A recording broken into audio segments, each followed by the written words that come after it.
Nous avons été reçus, c'est-à-dire une délégation du Parti Les Démocrates conduite par le deuxième vice-président du parti, l'honorable Mingoni Achadi, président du groupe parlementaire des démocrates. Nous avons été reçus par les ministres de l'Intérieur et de la Sécurité publique et par le ministre de la décentralisation. Et cette séance qui nous a été accordée avait pour objet de se pencher sur les multiples interdictions dont le Parti des démocrates fait l'objet sur toute l'étendue du territoire. L'interdiction de manifester, interdiction de se réunir, interdiction de tenir des activités des réunions avec les militants sur la base, la plupart du temps, de motifs injustifiés. Donc, cette réunion, cette séance qui s'est tenue en plus de 2 heures de temps nous a permis de poser le problème de manière beaucoup plus précise et expliquer aux différents ministres qui nous ont donné la parole et qui étaient assistés de leurs collaborateurs, toutes les difficultés, les peines du monde que le Parti des démocrates a pour se réunir, alors que c'est un parti qui est régulièrement constitué et qui a des députés à l'Assemblée nationale. Alors, au terme de cette séance qui a duré plus de 2 heures selon les ministres en question ont dit qu'ils nous ont compris. On dit qu'ils se réuniraient ensemble avec leurs collaborateurs et rendraient compte aussi au chef de l'État des difficultés que le parti, les démocrates, rencontrent. Ils ont fait des suggestions.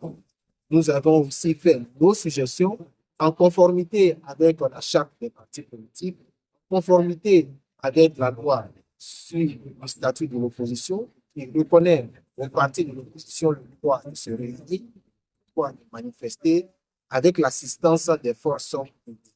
Donc, nous restons à l'écoute. Les ministres ont promis nous revenir incessamment après que compte rendu ait été fait au chef de l'État, au président de la République, et après une réunion de travail pour nous faire des suggestions, mais surtout avec l'objectif de respecter l'équité, parce que ils ont eux-mêmes, à la limite, reconnu que ce que nous dénonçons, c'est l'absence d'équité dans le traitement qui nous est infligé par les maires et les préfets. Et nous avons estimé que si l'équité doit être respectée, il ne faudrait pas que la loi soit violée. Parce que le parti politique, les démocrates, est un parti qui n'a jamais été auteur de troubles à l'ordre public. Dans aucune des manifestations par le passé qui ont été tenues par le parti des démocrates, on n'a jamais constaté un trouble à l'ordre public. Il n'est pas possible aujourd'hui d'interdire au Parti des démocrates le droit de se réunir sous quelque prétexte que ce soit, si ce n'est pas celui du trouble à l'ordre public qui n'a jamais existé par le passé. Nous avons compris aussi les raisons sécuritaires parce qu'il a été aussi avancé. Le motif des raisons sécuritaires est que la sécurité du pays étant menacée aux différentes frontières, ce qui justifiait la présence des forces républicaines et de police un peu partout, et donc faisait que ces policiers-là n'étaient pas surtout disponibles pour apporter leur contribution à la sécurisation des sites.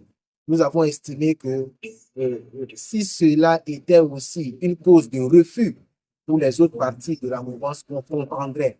Mais on ne peut pas nous interdire de nous réunir et accorder dans le même temps le droit au parti de la mouvance de se réunir si effectivement le motif de l'absence d'éléments de la police qui sont beaucoup plus mobilisés aux frontières est posé. Donc, c'est le problème d'équité qui a été avancé et nous sommes confiants que le Parti des démocrates pourra vaincre la résistance des maires et préfets qui agissent de manière discriminatoire et arbitraire.